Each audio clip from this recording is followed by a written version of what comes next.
ఏంటి మీ చిత్తశుద్ధి? బీసీల పట్ల మీకున్న చిత్తశుద్ధి ఏంటి? మీరు బీసీల గురించి మళ్ళీ మాట్లాడే హక్కు మీకు ఎక్కడిది? ఇలా మేము ధైర్యంగా బీసీలకు ఇవ్వాలని ఒక మొండి ధైర్యంతో ముందుకు పోతా ఉన్నాం, ప్రతి ప్రయత్నం చేస్తూ ఉన్నాం. దాంట్లో భాగంగానే జీవో ఇచ్చాం. మళ్ళీ ఎన్నిక పోయే ఈ వేళ కోట్ల పిఎల్ ఎంచుకు ఆపే ప్రయత్నం చేస్తాం. ఇప్పుడు నేను విజ్ఞప్తి చేస్తూ ఉన్నాను అన్ని పార్టీలకి, బీసీల కాడి నోటుకొచ్చిన ముద్ద తలదనొద్దు, అందరూ సహకరించండి. 42% రిజర్వేషన్ ఎన్నికలు పోదాము, బీసీ వాళ్ళకి 42% ఇచ్చి తీరుదామనే సంకల్పంతో ఉన్నాం. కాబట్టి మాతో కలిసి రాక మీరు దొంగ నాటకాలు ఆడితే ప్రజలు గ్రహిస్తలేరా? ఇది మరి బీజేపీ రాష్ట్ర అధ్యక్షుడు స్వాగతిస్తే మరి ఆయన ఎత్తుతున్న ఈటెల గారు దాన్ని ఎలా తిరస్కరిస్తారు? బీసీ వ్యతిరేకిస్తున్నాడు. అరే తమిళనాడు తరలో మనం కూడా చట్టం చేసుకుందాము. ఇక్కడ 56.33% బీసీలు ఉన్న అఫీషియల్ డాక్యుమెంట్ ఎస్టాబ్లిష్ అయింది. వారికి అందాల్సిన ఫలాలు వారికి అందాలని రాహుల్ గాంధీ దృఢ నిశ్చయంతో పోరాటం చేస్తూ ఉన్నాడు. అరే కేంద్రంలో ఉన్న రాహుల్ గాంధీ పోరాటం చేస్తాడు, రాష్ట్రంలో ఉన్న రేవంత్ రెడ్డి ఉబరాట పడతాడు ఇవ్వడానికి. బీసీ బిడ్డలు మీకేం నొప్పి అని అడుగుతా ఉన్నాను నేను. మీరెందుకు ముందు రావట్లే? మీరెందుకు మాతో చేయగలిపి ఇది సాధించుకుందామని చెప్పట్లేదు? ఆ ధైర్యం ఎందుకు లేదు మీకు?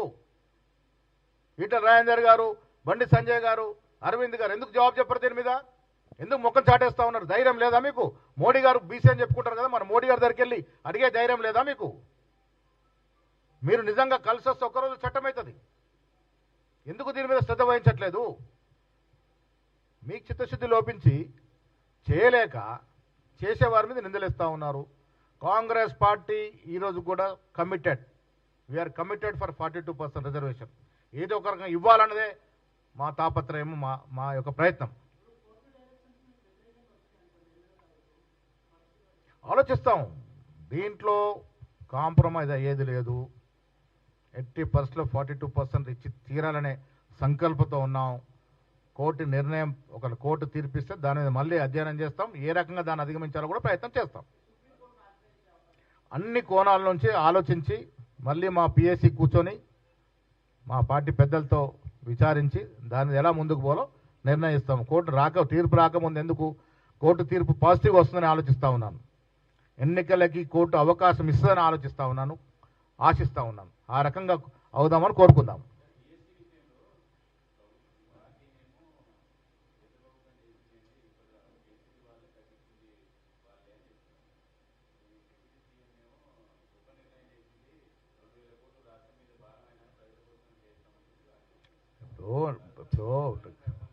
జిఎస్టీ వల్ల ఇన్ని సంవత్సరాలు ఎందుకు ఆలోచన రాలే? కేంద్రం అంతా మేధావులే కదా. ఇప్పుడు నేనేమంటా, తగ్గించడం మంచి పరమైన 8 ఏళ్ళు దోచుకున్న తీరు ఎండగట్టాలి కదా ప్రజలకి. మా పార్టీలైన కూడా అదే. మా పార్టీలు ఏమైంది? 8 ఏళ్ళు జిఎస్టీ ద్వారా ఈ ప్రజల మీద ఎనలేని భారం మోపారనేది మా పార్టీ లైన్. మోపారా లేదా?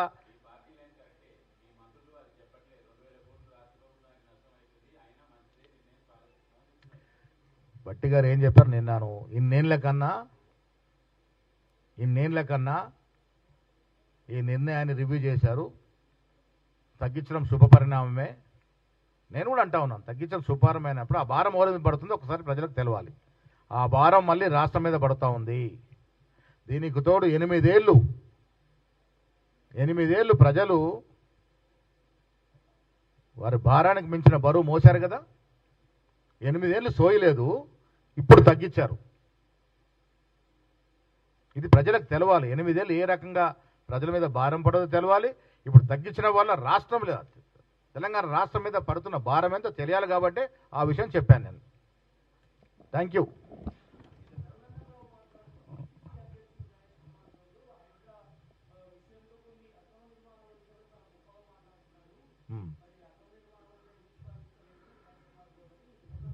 డెఫినెట్గా నేను హైడ్రాని చాలా సందర్భాల్లో హైడ్రా రావడం అవసరం అనే మాట చెప్పాను. భవిష్యత్ అవసరాల కోసము హైడ్రా రూపకల్పన చేశారు. చాలా చోట్ల ఇంకా ప్రజల ఆభిష్టం మేరకు హైడ్రా ఇంకా దూకుడుగా పోవాల్సిన అవసరం ఉన్నది.